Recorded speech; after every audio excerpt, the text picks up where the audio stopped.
आदरणीय प्रकाशक महोदय, आदरणीय भाटिया सर, कहरबा सर, छोटे भाई योगेश, नरेश जी और दूसरे साथियों, आप सभी इस ऑनलाइन वेबिनार श्रृंखला के तहत आज एक अलग तरह के कार्यक्रम में भी हमारे साथ हैं। हमारा हौसला बढ़ रहा है, हमें अच्छा लग रहा है। मित्रों, हमारे साथी कपिल भारद्वाज जी का दूसरा काव्य संग्रह आया है और उसकी भूमिका में मैं कुछ नहीं कहूँगा।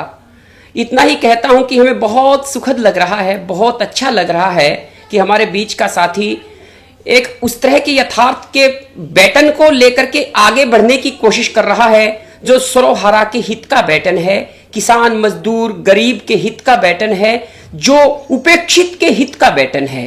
तो हमारी तरफ से इनको बधाई।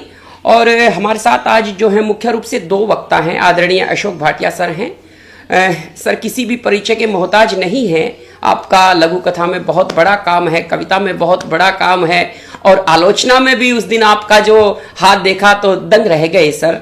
आप कवि कम, आलोचक कम, लघु कथाकार कम, पता नहीं कितने कितने कम है, बहुत ज्यादा है, कम होकर के भी बहुत ज्यादा है। हर चीज में इंग्लिश वाले कम और हिंदी वाले ज्यादा है।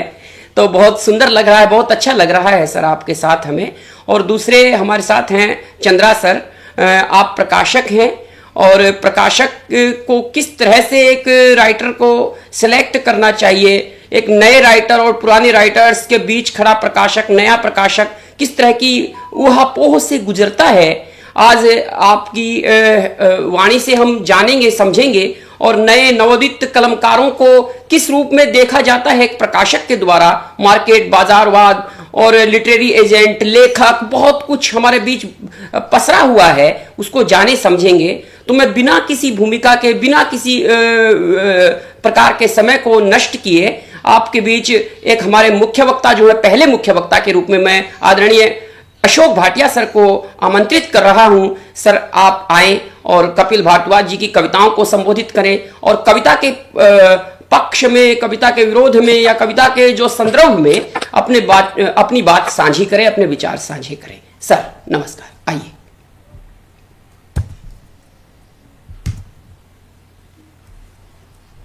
नमस्कार भाई। मुझे कपिल ने जब कहा था कि मुख्य वक्ता है, मगर मुझे मुख्य वक्ता ना बनाओ, मैं तो उसमें लिख चुका हूँ किताब पर। तो वैसे 2 मिनट 4 मिनट की बात कह दूंगा। मुकेश जी मुस्कुरा रहे हैं, उनका नंबर पीछे पड़ गया, आराम से चाय पी रहे हैं। चलो, मैं सोच रहा था कि मैं चाय पी के आराम से बाद में बात करूंगा। मैं 2-3 बातें आपके सामने रखना चाहता हूँ। और इस किताब के लिए मैंने जो शीर्षक दिया था वो था अंधेर गर्दी मचाए समय में कविता। 2 बात पहले कहना चाहता हूं, फिर मैं कविताओं पर थोड़ी सी बात करूंगा। पुस्तक अभी मुझे नहीं मिल पाई, लेकिन मुझे PDF कपिल ने भेज दी थी। अब पहली बात, कविता लिखना मुश्किल नहीं है, कविता लिखना आसान है, लेकिन इसकी बनिस्बत कवि होना बड़ा कठिन है। जब कपिल ने पहला संग्रह देवता लौट आए हैं छपाया था, तो उसमें वो कविताएं लिखता था। दूसरे संग्रह में वो कवि हो जाने की प्रक्रिया में दिखाई दे रहा है, अभी प्रक्रिया में है, और जाहिर है कि ये उससे आगे का संग्रह है। किन अर्थों में आगे का संग्रह है? वहां कवि दुख के सारे सागर एक घूंट में पी जाने की बात करता है। यहां से कवि की सोच, उसके सपने और उसकी रचना प्रक्रिया का एक बड़ा आयाम हमारे सामने आता है कि वह दुख के सागर को पी जाना चाहता है। अभी दुख की का कोई स्वरूप उसमें नहीं बताया, किस किस प्रकार का दुख। जाहिर है सामाजिक यथार्थ में जहां भी दुख के जो आयाम दिखाई देते हैं, कवि का ध्यान उन पर है। वो पहले पहले संग्रह में बेशक कम है, यहां उसने विस्तार पाया है। अब दूसरी बात मैं ये कहना चाहता हूं कि कवि ने 3-4 चीजें चुनी हैं कि जो मेरे पास हमेशा रहनी चाहिए। उसमें एक प्रेम भी है, उसमें कविता भी है, और उसमें हमारी संवेदना है। ये जो चीजें हैं ये हमारे पास क्यों रहनी चाहिए? ताकि हमारी मनुष्यता बरकरार रहे। कवि को संगीत भी प्रिय है। ये 3-4 चीजें मिलकर क्या करती हैं, और कवि अभी इन कविताओं में कहां पहुंचा है, थोड़ा सा इस पर हम बात करेंगे। देखिए उनकी कुछ लाइनें, क्योंकि फिर अगर काव्यांश नहीं सामने रखेंगे तो बात हवाई हो जाएगी। और कहता है कि 20वीं सदी को बदसूरत बनाया एटम ने, और 21वीं सदी को बना रहा है वायरस। इसके बावजूद वो क्या कहता है? मैंने कविता चुनी और संगीत और प्रेम, ये 3 चीजें हैं मुख्य।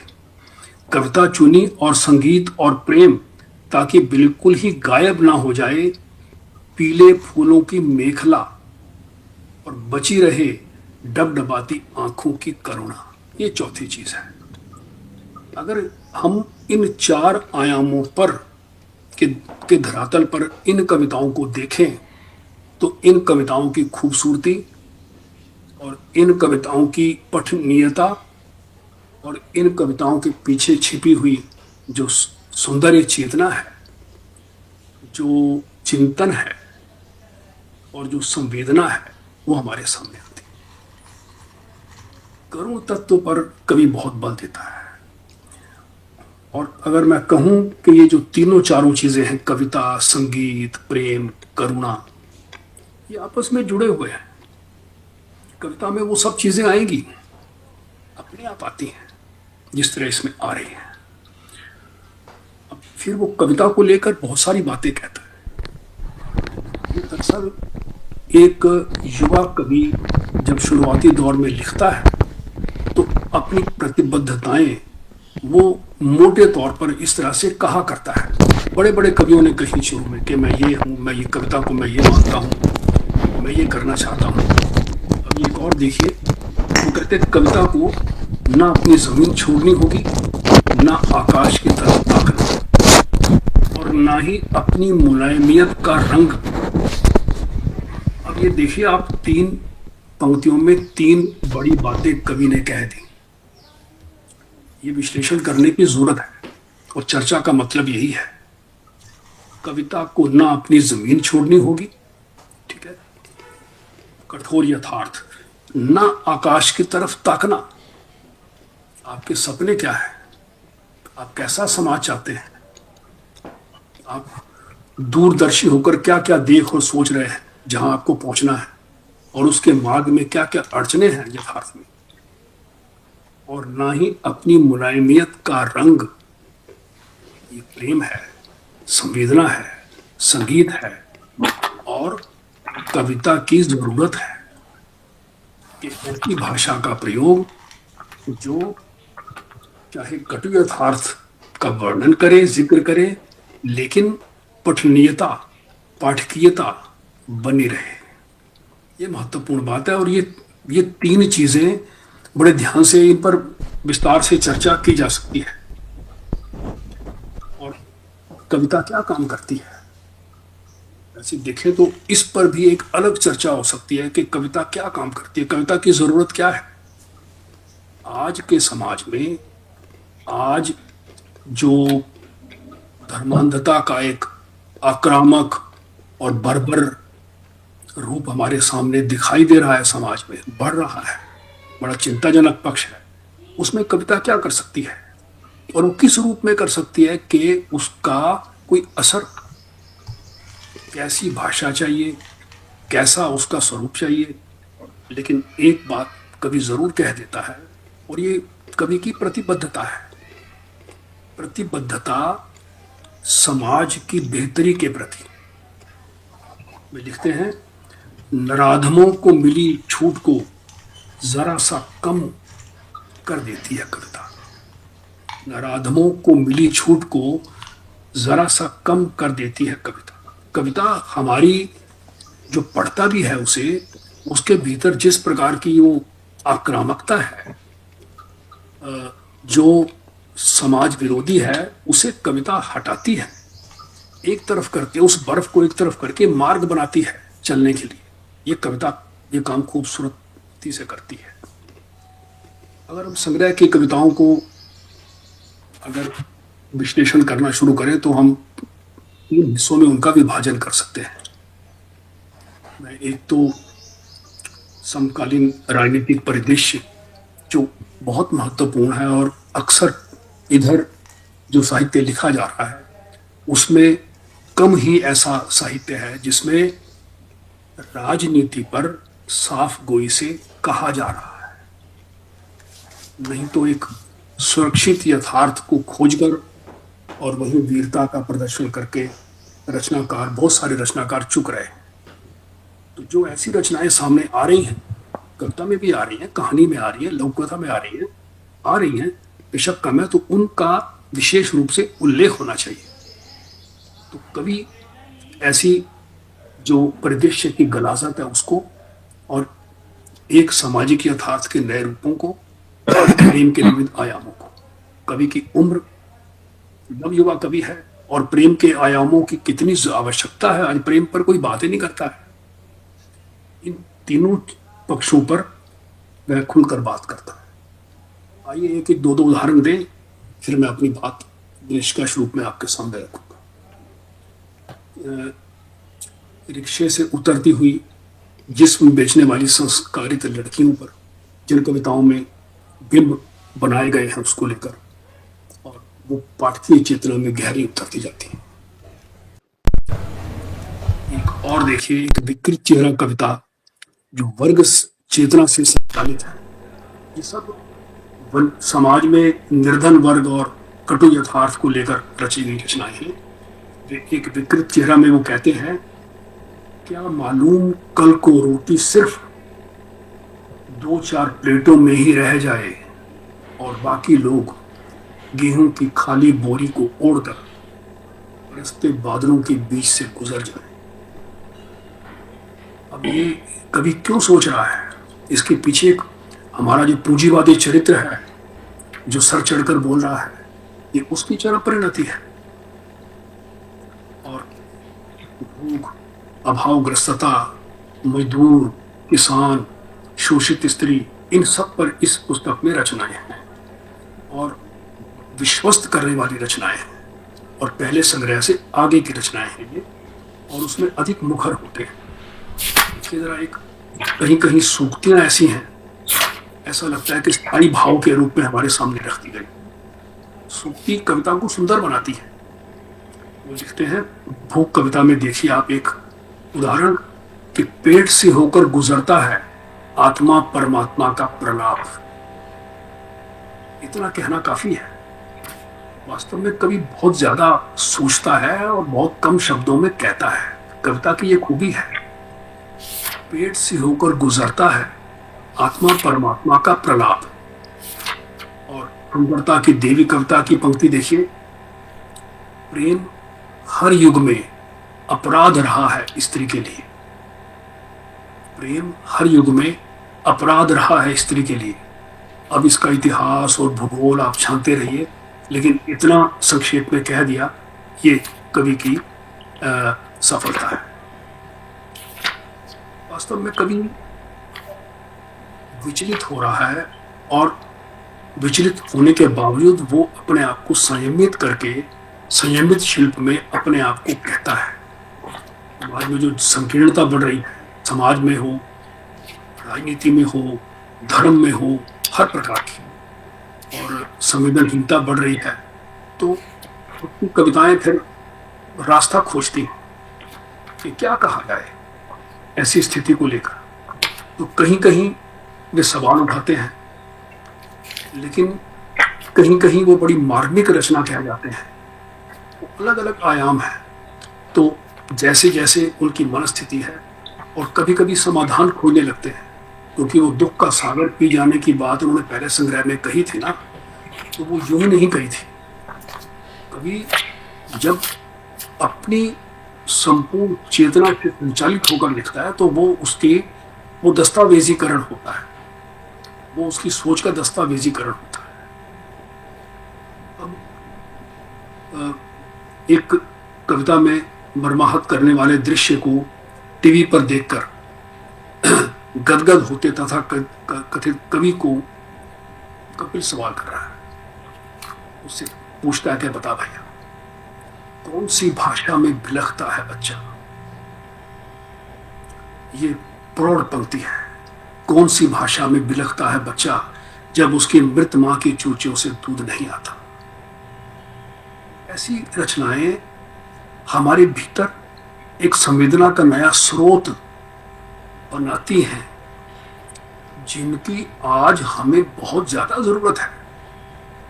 क्योंकि अगर हम संवेदनशील होंगे तो ही मनुष्य को मनुष्य समझकर मनुष्यता का व्यवहार करेंगे, और हमारे भीतर जो भी संकीर्णताएं या भेदभाव है हम उनसे ऊपर उठ पाएंगे। उन सब के लिए संवेदना की जरूरत है। वो खुद कहता है, कवि वो कहता है कि उसकी चिंतन और चिंता का सारा धरातल यह है कि आदमी होने की संभावना हमारे अंदर कितनी कम बच गई है कि टीवी पर देखकर वो तथाकथित कवि की कुछ और रूप में है, और ये इसलिए उससे सवाल कर रहा है। इसी तरह बेगमपुरा कविता में आम लोगों के गीत संगीत कहानी किस्सों के भंडार वाले सपनों को रोन दिए जाने और सोच के सांप्रदायिक होते जाने को लेकर कवि बहुत बेचैन है। ये अलग अलग मनस्थितियां होती हैं। आप कवि को ये नहीं कह सकते कि आप ये करो या ये ना करो, वो अलग अलग रूपों में रहता है। देखिए, मैं एक बात बीच में ये कहना चाहता हूँ। एक शब्द है हमारे यहाँ, तकनीकी शब्द है कवि कर्तव्य। इस पर आचार्य महावीर प्रसाद द्विवेदी ने अपने समय में पूरा एक निबंध लिखा था। बड़ा शानदार निबंध है, लेकिन वो उस समय के आधार पर था। उसमें कहा था कि मनोरंजन भी होना चाहिए और उपदेश भी होना चाहिए। उसी युग में मैथिली गुप्त ने भी कहा, केवल मनोरंजन ना, कवि का कर्म होना चाहिए, उसमें उचित उपदेश का भी मर्म होना चाहिए। लेकिन वो पुरानी जमाने की बात थी, तो चीजें बदलती हैं। प्रसाद द्विवेदी ने कवि कर्म में भाषा को लेकर, छंद को लेकर, नए छंदों का भी प्रयोग करो, वो सारा उचित भाषा का, उचित छंद, वो सब बातें उसमें कही, अनुरूप विषय होना चाहिए। लेकिन आज चीजें बदल गई। आज कवि कर्तव्य अपने समाज को देखकर वहां से निष्कर्ष निकालेगा कि मेरा कर्तव्य क्या है। अगर वो समाज का सच सामने नहीं रख पाता है तो फिर वो अपने कवि कर्तव्य से कहीं ना कहीं अवश्य विमुख हो रहा है। हम जरूर ये कहते हैं जी कि कवि को हम बांध नहीं सकते, लेकिन कवि एक सामाजिक प्राणी है और वो उसका एक अपना उत्तरदायित्व है, जिसे कपिल की कविताएं बड़ी खूबसूरती से निभा रही हैं। आप देखिए, थोड़ा सा राजनीति पर आइए। अब राजनीति पर बड़े बड़े लोग चुप्पी साध गए, यहां तक कि पलटी मार गए। पलटू राम सिर्फ राजनीति में नहीं होते, साहित्य में भी बहुत आए हैं। मैं नाम नहीं लेना चाहता, पिछले 2-4 सालों को खंगाल लीजिए आप। इसका मतलब है उनकी प्रतिबद्धता पर, उनकी ईमानदारी, कहीं ना कहीं उस पर संशय था। मुझे ये कहने में कोई संकोच नहीं है।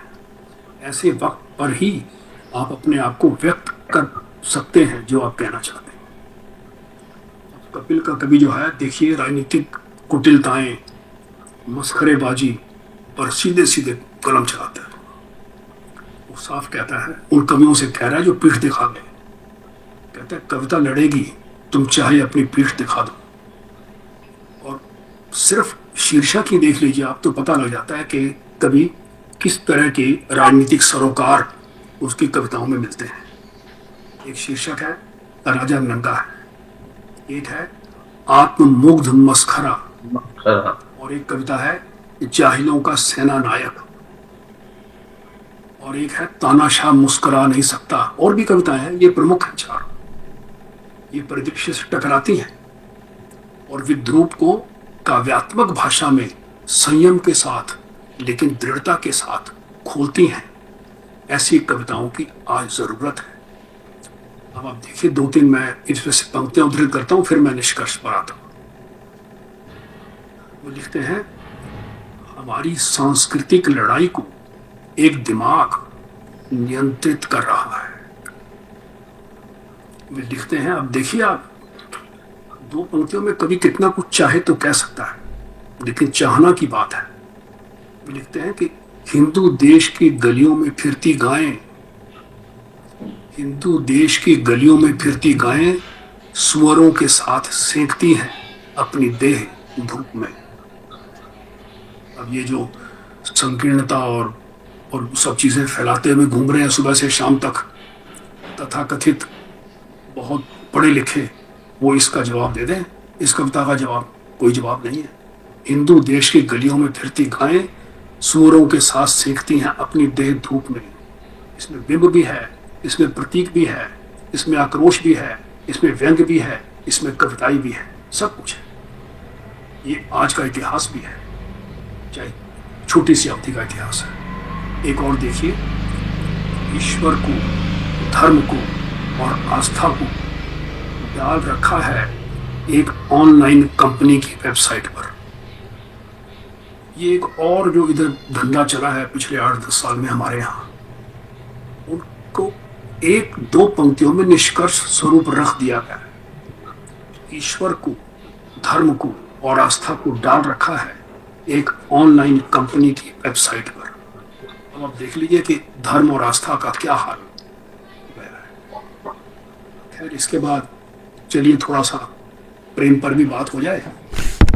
मैं जानबूझकर प्रेम पर बात अंत में कर रहा हूँ। मैं समाज और राजनीति को थोड़ा आगे रखता हूँ। संपादन में भी मेरा जो क्रम होता है, तो मैं थोड़ा सा ऐसा रहता है कि मेरे राजनीति है, समाज है, प्रशासन है, और फिर उसके बाद है व्यक्तिगत, सारा उसके बाद है। क्योंकि आज समाज को ऐसी चीजों की जरूरत है, लेकिन प्रेम की भी आवश्यकता है।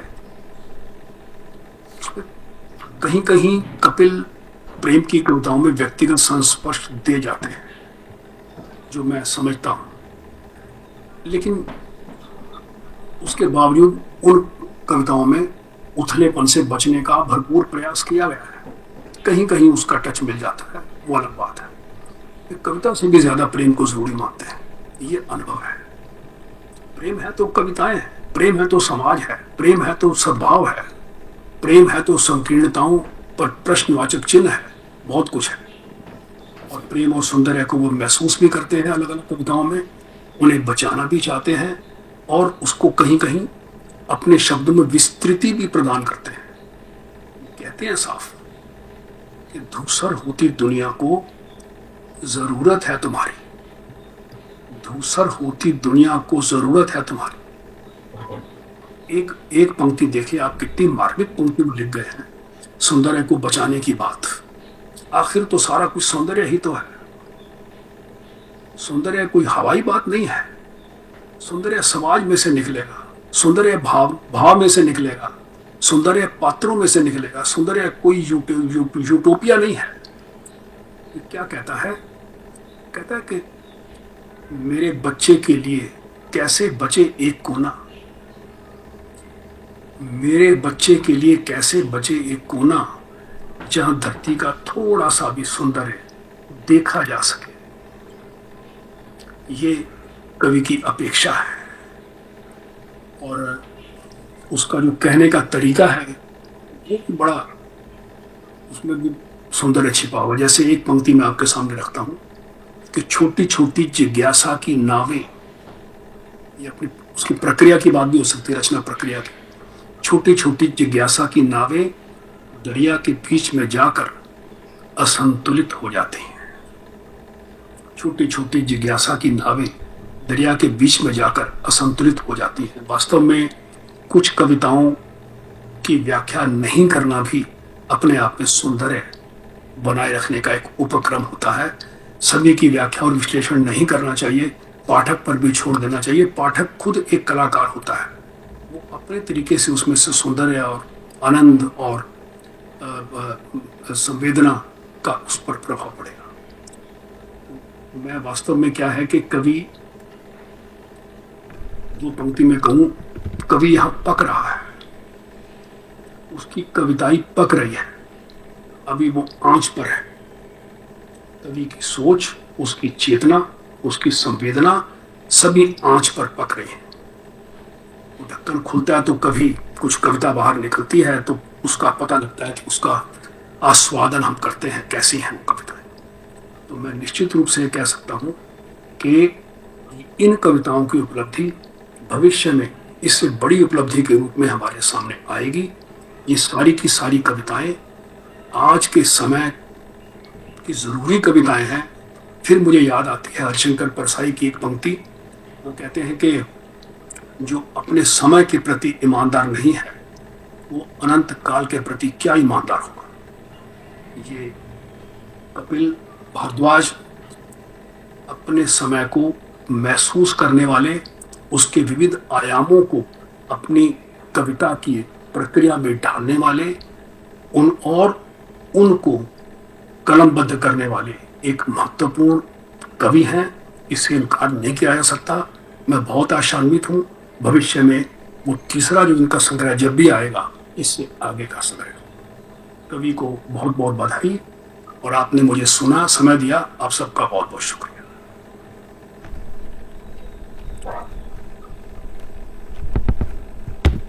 सर, आपको भी बहुत बहुत धन्यवाद। आपने बहुत कीमती विचार रखे, बहुत महत्वपूर्ण। आपने बताया कि कपिल के काव्य संग्रह में एक्चुअल यथार्थ की परख है, एक्टिव यथार्थ को उघाड़ करके एक्चुअल यथार्थ है उसको दिखाने की कोशिश करी गई है। मुझे धूमिल की पंक्ति याद आती है कि कविता भाषा में आदमी होने की तमीज़ है, और उसके एवज में मैं कपिल की ये पंक्ति देखता हूं कि आज आदमी में आदमी होने की संभावना कम बची है। तो आपने बहुत महत्वपूर्ण बिंदुओं पर विचार डाला है, ऑनलाइन ऑफलाइन चीज़ों से लेकर के, बाजार से लेकर के, प्रेम से लेकर के, सर्वहारा के हित से लेकर के, हर उस बिंदु को छूने की कोशिश करी है जो सचमुच दिख रहा है। हालांकि डेरिडा की माने तो यथार्थ तो सेंटर पर भी है और यथार्थ किनारे पर भी है। अलग अलग जगहों पर से रचना को विश्लेषित विवेचित किया जा सकता है, परंतु आपने अपने जो विचार रखे हैं निश्चित रूप से सर कवि के लिए भी, हम सब के लिए बहुत बहुत महत्वपूर्ण है। और आपको बड़ा आभार सर, आपने इतने अच्छे जो सुंदर विचार प्रस्तुत किए हैं, इतनी अच्छी बात कही है उसके लिए। और अब मैं आदरणीय पब्लिशर सर से आग्रह करता हूँ, रिक्वेस्ट करता हूँ। सर बहुत अच्छे राइटर भी हैं और किसान आंदोलन की भूमिका पर उन्होंने बहुत अच्छा उपन्यास लिखा, और मुझे पता चला है कि ये उनका पहला उपन्यास था जो इस तरह के आंदोलन की भूमिका पर या इस तरह के आंदोलन के उठान पर जो लिखा गया, बढ़ाव पर जो लिखा गया। सर एक लेखक ने लेखक को पहचाना है, आपने हमारे कवि को मौका दिया है, उनकी रचनाएं पब्लिश करी हैं। प्रकाशक के बहुत सारे दायित्व हैं, बहुत सारे कर्तव्य हैं। आप कपिल जी की कविताओं पर भी प्रकाश डालिए, और एक प्रकाशक जो नया प्रकाशक है, पुराना प्रकाशक है, पुराने लेखक हैं, नए लेखक हैं, उनके बीच में जो स्थापनाएं प्रतिस्थापनाओं का जो दौर चल रहा है, जो वर्तमान की चीजें उठ बैठ रही हैं, उनसे भी थोड़ा सा हमें परिचित करवाइएगा, ताकि ये जो वैचारिक जो बातचीत है वो एक आगे के पायदान पर पहुंच पाए। सर आपका स्वागत है। मैं सबसे पहले तो सभी सम्मानित साथियों को नमस्कार करता हूं, और अशोक भाटिया सर ने जितनी बातें की हैं, मुझे तो लगता है उनके सामने बोलने का मुझे कोई हक नहीं।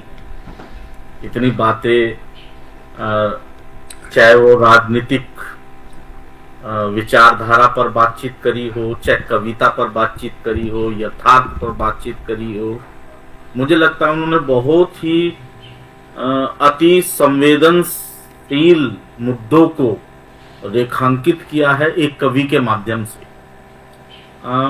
कपिल भारद्वाज तो एक माध्यम बना हम लोगों के बीच में बात करने का, लेकिन अशोक भाटिया सर ने बहुत बेहतरीन, जिन तरीके से, देखिए होता क्या है जिस बातचीत को मैं रेखांकित नहीं करना चाहता था, अशोक भाटिया सर ने एक बात कही है कि वर्तमान साहित्य में बहुत सारे जो गढ़ थे, या जिसको हम बोलते हैं कि जिनको हम आदर्श मानते थे, वो ढह गए।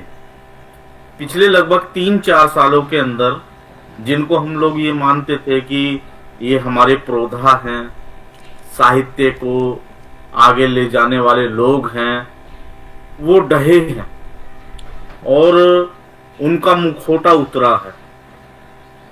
और ऐसा नहीं था कि हम लोग उनके बारे में धीरे धीरे नहीं जानते थे, परतें खुल रही थी। लेकिन आज का समय थोड़ा उल्टा हो गया है। उल्टा इसलिए हो गया कि आज ना तो कवि सामने, मतलब कवि और कवि का व्यक्तित्व हमारे सामने से बचा है, और ना ही साहित्य की जितनी भी विधाएं हैं जो आज रची जा रही हैं हमारे, क्योंकि बाजार का एक नाम आया है। इस बाजार ने बहुत सारी चीजों को, बहुत सारे मुखौटों को, बहुत सारे चेहरों को मतलब पब्लिकली सामने ला दिया है। मैं सिर्फ कपिल भारद्वाज जी हमारे बहुत बेहतरीन मित्र रहे हैं। मैं पिछले लगभग 7-8 सालों से उनको जानता हूं। एक समय था जब हमारे साथी रहे हैं सुभाष सैनी जी, उन्होंने सृजन उत्सव के नाम से एक मोर्चा चलाया साहित्यिक, आप लोग जानते हैं, सभी लोग जानते हैं उस बारे में।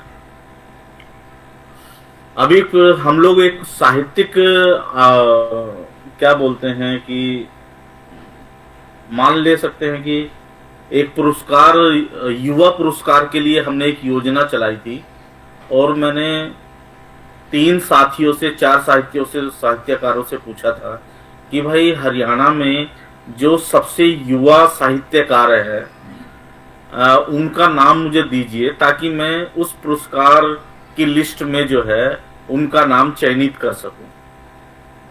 तो आप यकीन मानिए कि हरियाणा से, चाहे वो सीनियर साथी रहे हों, चाहे वो युवा साहित्यकार रहे हो जिनसे मेरी मुलाकात है, उन्होंने बिना किसी बेबाकी से एक नाम मेरे सामने रखा था, वो था कपिल भारद्वाज का। और जो पुरस्कार हमारे यहाँ से सम्मानित किया गया था वो असम के एक लेखक थे, ठीक है ना। तो मान के चलिए कि 2 लोग हम इतने नालीबद्ध तरीके से उतार चढ़ाव रहा है उनके चयन में कि कपिल भारद्वाज किसी भी रूप में, मतलब किसी भी सम्मान से वो वंचित नहीं रह सकते। मैं ये बात मौका आया था बोलने का, इसलिए मैंने बोल दिया था। साथियों, कविता क्या काम करती है? अशोक भाटिया सर ने बताया था कि देखो,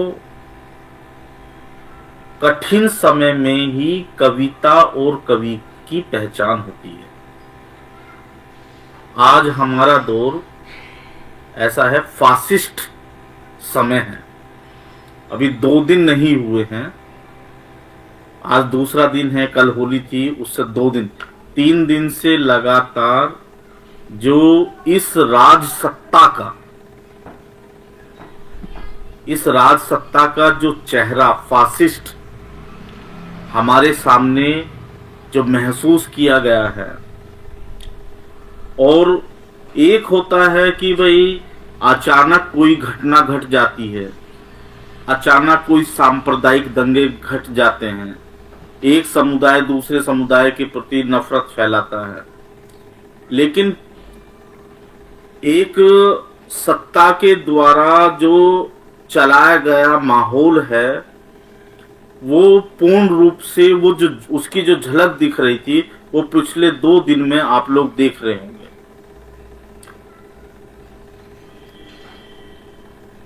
हमारे साथी ने बताया कि कवि हो, चाहे साहित्यकार हो, चाहे किसी भी विधा में लिखने वाला हो, उसकी पहचान सिर्फ मैं ये मानता हूं कि वो कठिन समय में होती है। और आज का दौर सबसे कठिन है। कठिन इस रूप में भी है कि जब हमारे बड़े से बड़े पुरोधा सत्ता की चाशनी में रंग गए हों, सत्ता के रंग में रंग गए हों, सत्ता के साथ जाने के लिए अपने आप को किसी ना किसी रूप में प्रस्तुत कर रहे हों, ऐसे समय में अगर कपिल भारद्वाज अपनी कविताओं के माध्यम से, अपनी साहित्यिक धर्मिता के माध्यम से अगर इस सत्ता का, इस सिस्टम का अगर मुखौटा उतारने के लिए अगर हमारे सामने खड़े हैं, तो मैं अपने समय की ये उपलब्धि मानता हूं कि कपिल भारद्वाज की कविताएं हमारे समय की उपलब्धि है। मेरा मानना यह है। अब वो क्यों मैं ये मानता हूं, एक सेकंड।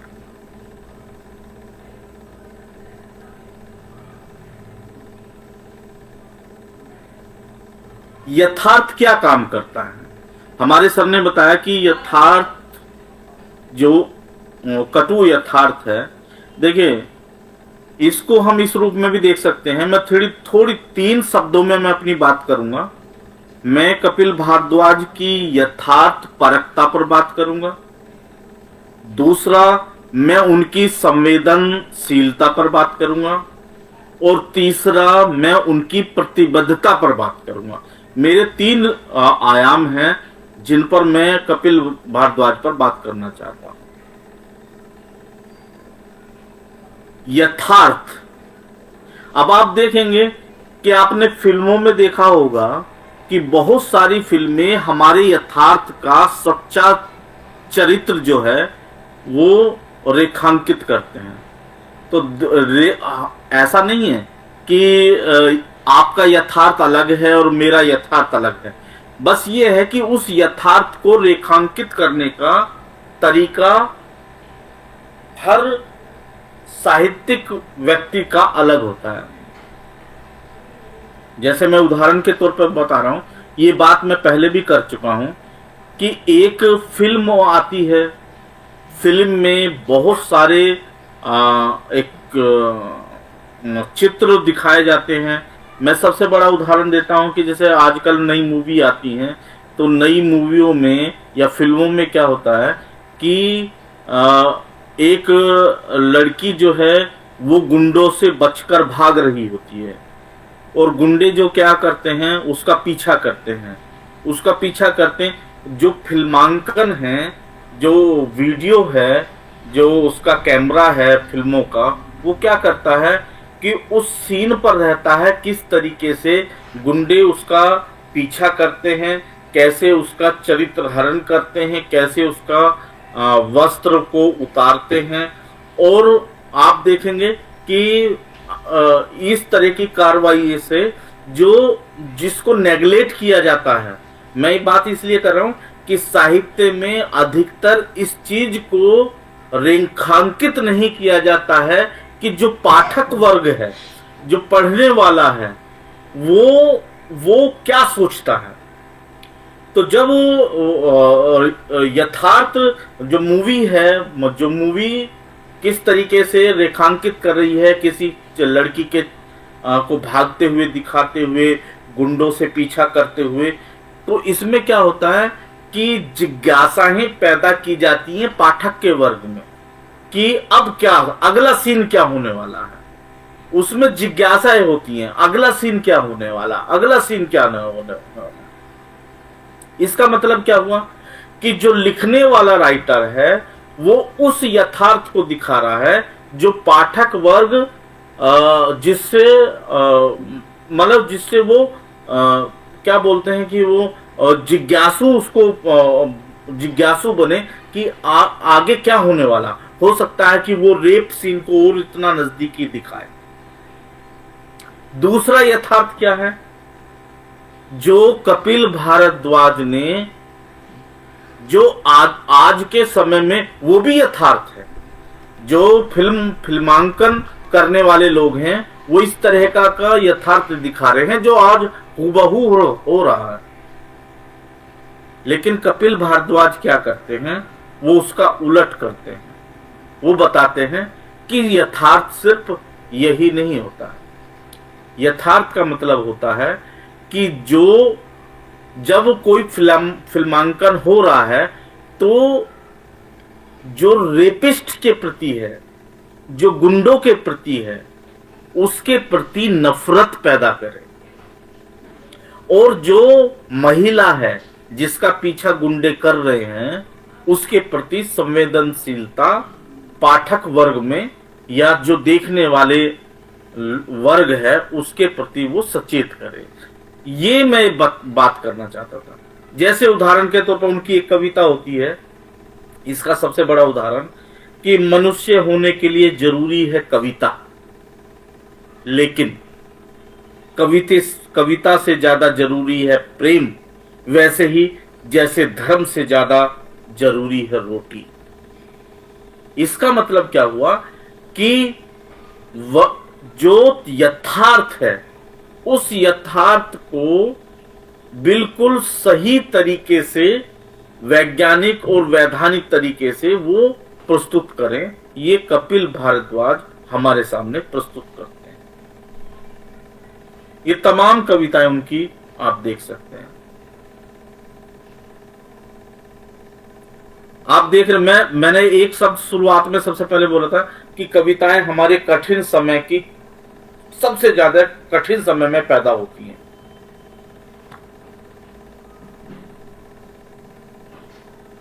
मुक्ति बोध की जब कविताएं पैदा हुई थी वो हमारे समय का, मतलब हमारे हिंदुस्तान के समय का सबसे कठिन दौर था। कविता बयान भी है, वो बयान हमारे समय का है। बयान वो उन चुनौतियों के खिलाफ खड़ा हुआ है जो हमारे सामने चुनौती बनकर खड़ी हुई होती है।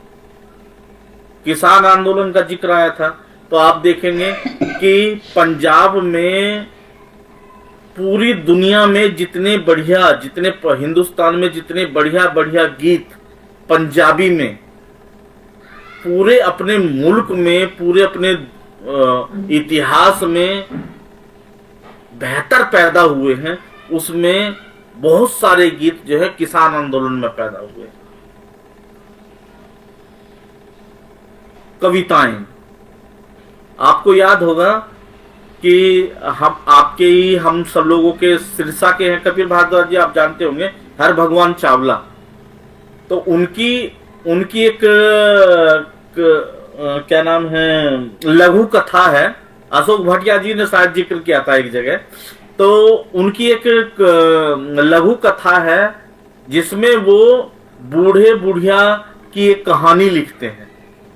वो पूरी कहानी किसान आंदोलन में वो चर्चा का विषय बन जाती है।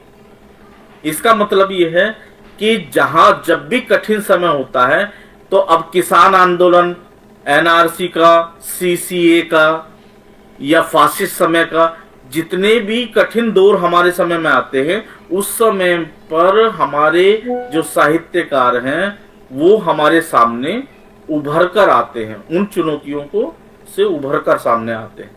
तो ये तो 2-3 मैंने उदाहरण बताए हैं कि कविता कैसे कठिन समय में हमारे सामने एक कविता को प्रस्तुत करती है, कवि को हमारे सामने प्रस्तुत करती है। तो यथार्थ के बारे में ये मैंने बिल्कुल मुकम्मल एक बात करी है कपिल भारद्वाज के बारे में, कि कपिल भारद्वाज सिर्फ इस यथार्थ को हमारे सामने प्रस्तुत नहीं करते हैं कि क्या हो रहा है।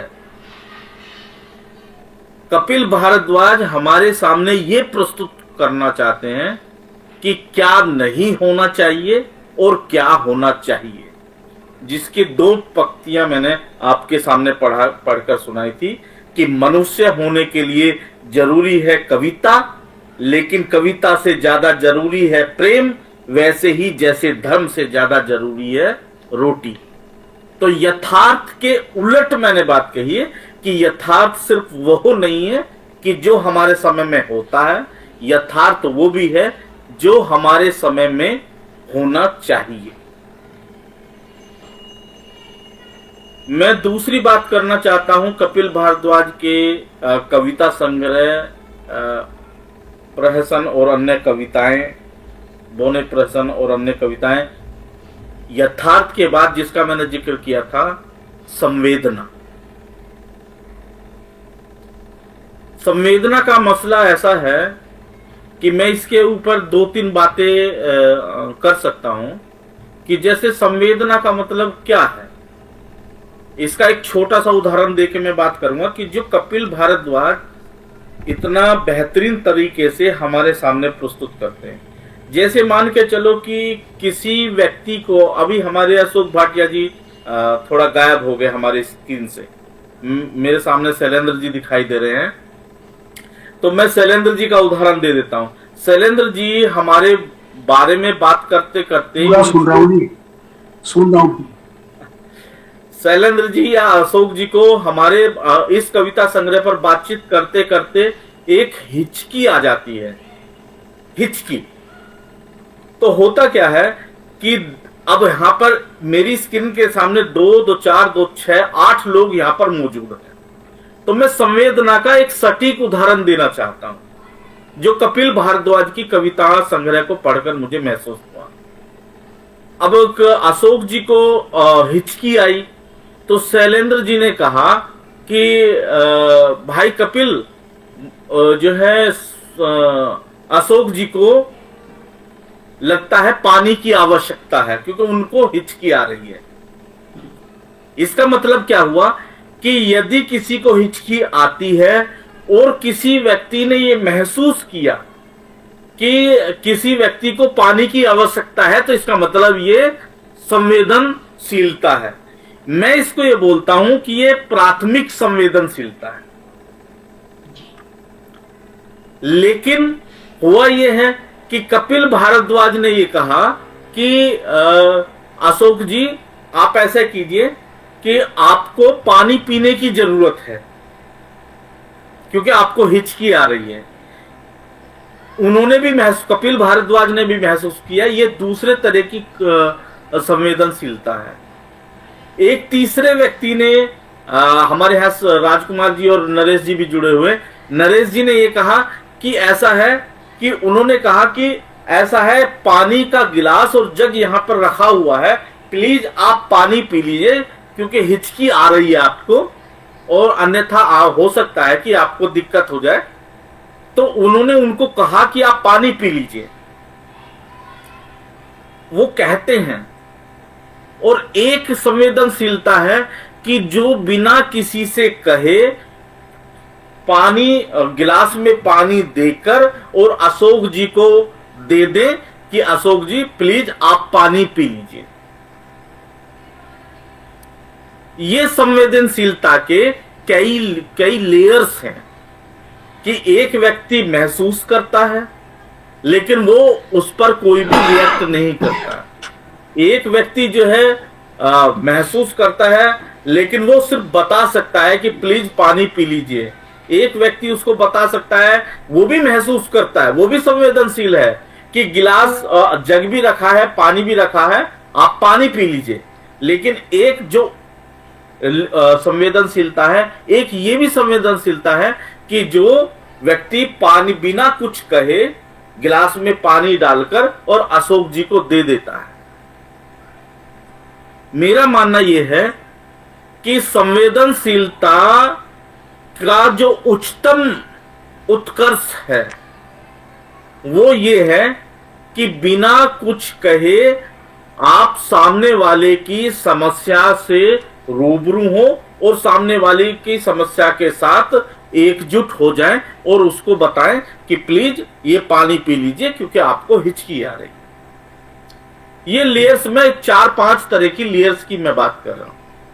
ऐसे ही हमारे अब हम कपिल भारद्वाज की कविताओं पर आ जाते हैं कि कपिल भारद्वाज सिर्फ अपनी कविताओं पर इस रूप में बात नहीं करते हैं कि वो दूर खड़े होकर सिर्फ ये बात करते हूं कि समाज में अराजकता है, समाज में फैसिस्ट समाज है, समाज में प्रेम की ये दिक्कत है, समाज में जो है बहुत सारे जो कवि है वो मुखौटे लगाकर आ चुके हैं, ठीक है ना। मंच का जो जादूगर है वो अलग तरीके का आ चुका है, ठीक है ना। और जो बहुत सारी चीजें हैं, मतलब कपिल भारद्वाज संवेदनशीलता के उच्चतम स्तर को पर पहुंचकर जो है वो समाज की विसंगतियों का सिर्फ ना पर्दाफाश करते हैं, बल्कि उनसे निकलने वाले रास्तों को भी रेखांकित करते हैं, मेरा ये मानना है। तो मैंने दो बातें आपसे की, एक यथार्थ की बात की कि यथार्थ जो है सिर्फ वो नहीं है जो आज हमारे सामने, जैसे कहा जाता है ना कि यथार्थ का मतलब क्या होता है कि जो हमारे सामने आईना है और आईना जो हूबहू दिखाता है वो सामने प्रस्तुत कर देता है। तो कपिल भारद्वाज हूबहू आपके चेहरे को नहीं दिखाता है। कपिल भारद्वाज की कविताएं आपके उस चेहरे को भी दिखाता है जो आईना में देखने के बाद भी आपके जो पीछे छुपा हुआ क्रूरूप चेहरा है, जो बदरंग चेहरा है, हमारे समाज का जो यथार्थ है, जो बदरंग चेहरा है, उसको भी दिखाता है और बताता है कि ये बदरंग चेहरा जो है वो क्यों है। अब मैं तीसरी बात पर, क्योंकि अशोक भाटिया सर ने एक बहुत महत्वपूर्ण बात करी थी कपिल भारद्वाज के बारे में कि कपिल भारद्वाज प्रतिबद्धता का कवि है। असल में उसकी किसी लेखक की को प्रतिबद्ध कवि कब कहा जाता है? प्रतिबद्ध कवि तब कहा जाता है जब वो प्रतिबद्ध कवि वो नहीं कि भाई वो किसी राजनीतिक पार्टी से, किसी विचारधारा की पार्टी से जुड़ा हुआ है। प्रतिबद्ध कवि का मतलब है उस कवि की प्रतिबद्धताएं अपने वर्ग के साथ है। और मेरा मानना यह है कि हमेशा कवि जो है अपने वर्ग के प्रति गद्दारी करता है, और जो कपिल भारद्वाज है, कपिल भारद्वाज अपने वर्ग के प्रति उनका वर्ग क्या है? उनका वर्ग है कि वो समाज के हाशिए पर खड़ा हुआ व्यक्ति, अंतिम पायदान पर खड़ा हुआ व्यक्ति। कपिल भारद्वाज जो है किसानों के प्रति अपनी बात करते हैं, वो अंतिम पायदान पर खड़े हुए उस व्यक्ति की बात करते हैं। तो मुझे ऐसा लगता है कि जैसे अपने वर्ग के प्रति वो कैसे खड़े हुए हैं, एक उदाहरण के तौर पर बताता हूं। जैसे ऐसा कौन सा कवि आज के दौर में, कौन सा कवि है जो तानाशाह पर कविता लिख रहा हो? आप लोग देख रहे होंगे कि आजकल कविताएं जो हैं दो तरह की लिखी जा रही। एक तो वो कविता है जो किसी को समझ में नहीं आ रही है, और एक कविता वो है जो छायावाद के उसमें गढ़ी और मढ़ी हुई कविताएं हैं जिनका और छोर किसी को मिल नहीं रहा है। लेकिन कपिल भारद्वाज तो सीधे सीधे बातचीत करते हैं, वो तानाशाह पर बात करते हैं, तानाशाह की हंसी पर बात करते हैं, तानाशाह की गढ़ी हुई बात पर बात करते हैं। तो ये मुझे लगता है कि बहुत बड़ी चुनौतीपूर्ण बात है कि हमारे समय का कवि, और तानाशाह की हंसी की तो बात उसने की अपनी कविताओं के बारे में। मैं 3 कविताएं उनकी रेखांकित कर रहा हूं जिसमें मैंने जैसे तानाशाह मुस्कुरा नहीं सकता, तानाशाह प्रेम नहीं कर सकता, तानाशाह विश्वास नहीं कर सकता, तानाशाह कविता लिख नहीं सकता, तानाशाह तस्वीर नहीं बना सकता, तानाशाह पक्षियों को दाना नहीं डाल सकता, तानाशाह हारमोनियम नहीं बजा सकता, तानाशाह रोटी नहीं बना सकता। हालांकि वो ये सब करते दिखता है। तुम समझो ढोंग की बाल्टी भरता है, उसके आसपास होते हुए दड़बे, मुर्दे, कब्रे, निराशा, बिखरे बिखरे खून के कतरे, मनुष्यता को हानि पहुंचाकर ठाका लगाता है तानाशाह। झूठ है कि हिटलर की कोई प्रेमिका थी, सच तो ये है कि एक तानाशाह स्त्रियों के प्रेम के काबिल नहीं होता। अभी 8 मार्च का आपने देखा है, हमारे देश का एक तानाशाह एक ढोंग रचता है कि अपने इर्द गिर्द महिलाओं की फौज बनाता है, ठीक है ना।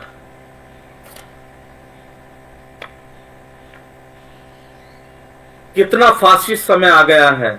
एक गोष्ठी में दोहराया गया वाक्य कवियों ने दोहराया, मगर सुनो ए कवियों, कवियों ने एक ने कुछ ज्यादा ही सुन लिया इस समय वाक्य को। बाहर आकर की घोषणा, यदि यह समय फासिस्ट ही है तो तुम लोगों को जेल में होना चाहिए। सन्न रह गए कवि, फिर भी साहस बटोर कर कहा, अगर तुम्हें लगता है कि हमें जेल में सड़ना चाहिए तो हम भी हैं तैयार। तुमको कविताओं में, इतिहास में फासिस्ट का दर्जा देंगे, ताकि आने वाली पीढ़ियों तक तुम्हारी असलियत और वो तुम्हारे तानाशाह के फोटो को अपने शौचालय में टांग दें।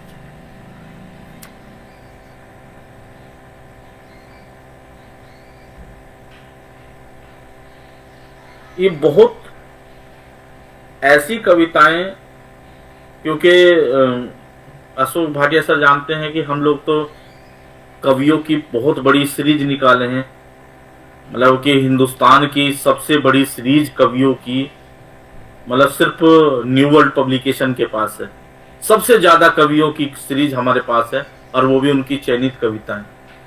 तो जिस तरह की भाषा और जिस तरह का संवाद, जिस तरह की उन्होंने बेबाकी, जिस तरह की उन्होंने बिंब प्रतीकों का इस्तेमाल कपिल भारद्वाज ने किया है, मुझे लगता है कि ये दुर्लभ है। और दुर्लभ इसलिए है क्योंकि जिस समय हर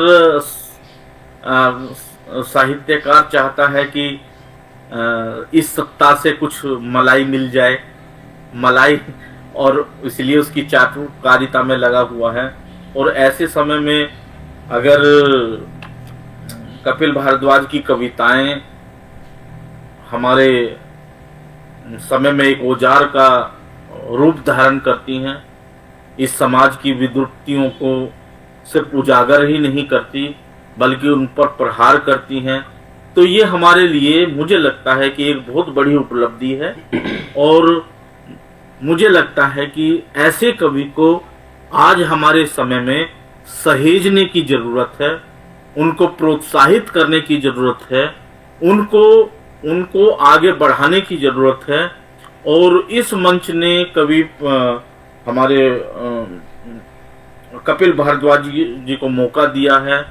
मैं सभी सम्मानित साथियों से आग्रह करूंगा कि जब जैसा भी हो सके हमें इनकी कविताओं को ज्यादा से ज्यादा प्रोत्साहित करें, ताकि सही और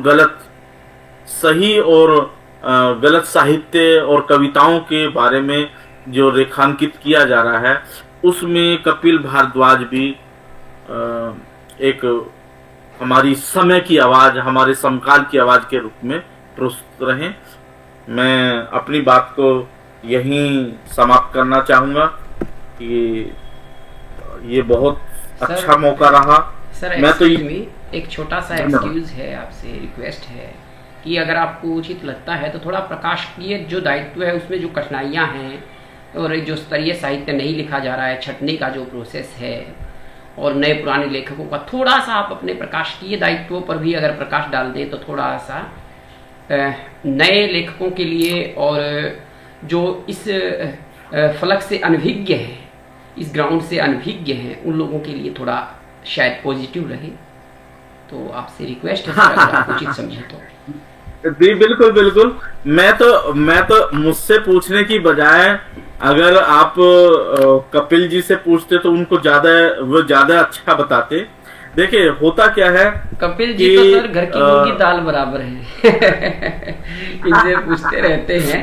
पर आपका एक वैसा अनुभव है जो कपिल जी जैसे बहुत सारे राइटर्स आपके पास हैं, बहुत बड़ी सीरीज आप कह रहे हैं कि आपने निकाली है, तो यकीनी रूप से आपने बहुत सारे उतार चढ़ाव भी इसमें देखे होंगे, असेंडिंग डिसेंडिंग। तो आप अपनी बात थोड़ी सी अगर कहे तो थोड़ा। बिल्कुल बिल्कुल बिल्कुल मैं बात करना चाहूंगा।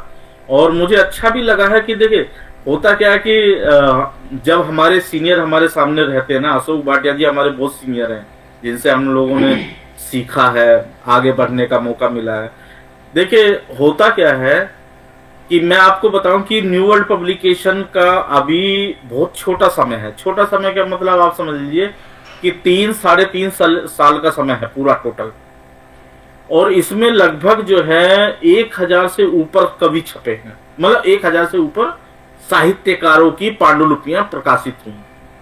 आप अंदाजा लगाइए कि इसमें से 60% वे लोग हैं जो बिल्कुल नए हैं, और उसमें से 30% वो लोग हैं कि जिनकी पहली बार पांडुलिपियां छपी हैं। अब मैं आपको एक छोटा सा उदाहरण देके बता रहा हूं कि जैसे अभी हमने एक पुरस्कार जिसका जिक्र मैंने शुरुआत में किया था, एक पुरस्कार हमने जो है शुरू किया है कृत्या और न्यू वर्ल्ड पब्लिकेशन के माध्यम से, युवा पुरस्कार। तो जिस कवि को छापा, जिस कवि के बारे में ना प्रकाशक को पता था, ना ही पुरस्कार देने वाले को पता था, क्योंकि किताब हमारे यहाँ पे छप चुकी थी। जिन्होंने उसकी कविताओं को संपादित किया वो बिहार के वरिष्ठ लेखक हैं कुमार मुकुल। उन्होंने भी उस लेखक को कभी प्रत्यक्ष और अप्रत्यक्ष रूप से कभी नहीं देखा था। मतलब आप समझ रहे हैं कि असम में रहने वाला व्यक्ति बिहार के किसी लेखक से अपनी कविताओं को पढ़वाता है कि क्या वो कविता ठीक है। वो उन कविताओं को संपादित करके समझ के वो हमको भेजता है। हम लोग प्रकाशक भी ना कुमार मुकुल से मिले हुए थे, कभी नहीं प्रत्यक्ष अप्रत्यक्ष से मिले, ना ही कुमार मुकुल उस असम के लेखक से मिले, ना प्रकाशक मिला, ना प्रकाशक की संपादकीय टीम मिली। लेकिन हमको पता चला कि भाई कविताएं बहुत जेन्युइन हैं, जमीनी कविताएं हैं। वो किताब प्रकाशित हुई, प्रकाशित होने के बाद उसको पुरस्कार सैंक्शन हुआ। तो और आप बताइए उसको पुरस्कार भी मिल गया है, ना उसको प्रकाशक आज तक मिला है, ना वो लेखक मिला है, ना वो संपादक मिला है, कोई भी उससे नहीं मिला। मैंने सिर्फ एक उदाहरण देने के लिए आपको कहा है कि कैसे जो जमीनी और जरूरी कविताएं हैं, साहित्य है, वो किसी की मोहताज नहीं होती है अगर कोई जेन्युइन व्यक्ति वहां पर खड़ा हुआ होता है।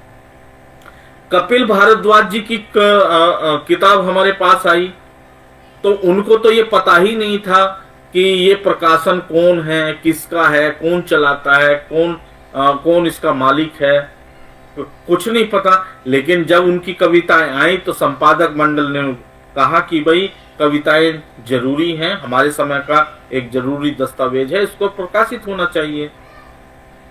तो ये तो बात हुई हमारे अपने दायित्व की कि अगर कोई लेखक जमीनी रूप से कविताओं के साथ, साहित्य के साथ जुड़ा हुआ है तो उसको कहीं मौका मिले ना मिले। हमारे ऊपर तो एक इल्जाम आता है, अशोक सर जानते हैं, कि आपने रेडी वाले की कविताओं को छाप दिया, आपने रिक्शा चलाने वाले की कविताओं को छाप दिया, आपने टेम्पो चलाने वाले के कहानियों को छाप दिया, आपने जो है जो छोले भटूरे बेचता है उसका संस्मरण छाप दिया है। अब बताइए, तो इसमें तो हम इसमें तो कुछ कर नहीं सकते।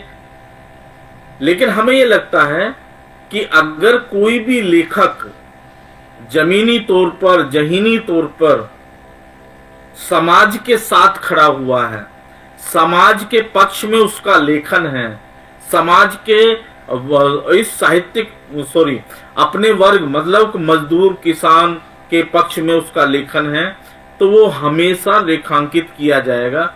देखिए, कभी भी आप देखिए पूरी दुनिया के अंदर चाटुकारिता वाला साहित्य कभी भी साहित्य की कैटेगरी में नहीं आया है। सत्ता की दलाली करने वाला साहित्य कभी भी साहित्य कैटेगरी में नहीं आया है। साहित्यिक कैटेगरी में वही साहित्य आया है जिसने अपने समाज के सवालों से मुठभेड़ की है, जो अपने समाज के सवालों को समय रहते उठाया है। मैंने तो सिर्फ इतनी बात कही है। रही बात चुनौतियों की, तो चुनौतियों की तो देखिए ऐसा है कि हर दौर में अच्छा और बुरा साहित्य लिखा जाता रहा है, अशोक सर जानते हैं। एक बार मैंने जो है लघु कथाओं का संपादन किया था, तो इसमें जो है संदीप तोमर अशोक सर जानते हैं, तो लघु कथाओं की लगभग मेरे पास पेज थे 125-126 के आसपास।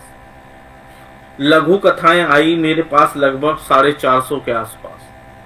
लेकिन मैंने बताया कि मुझे रेखांकित करने वाली वो लघु कथाएं नहीं आई।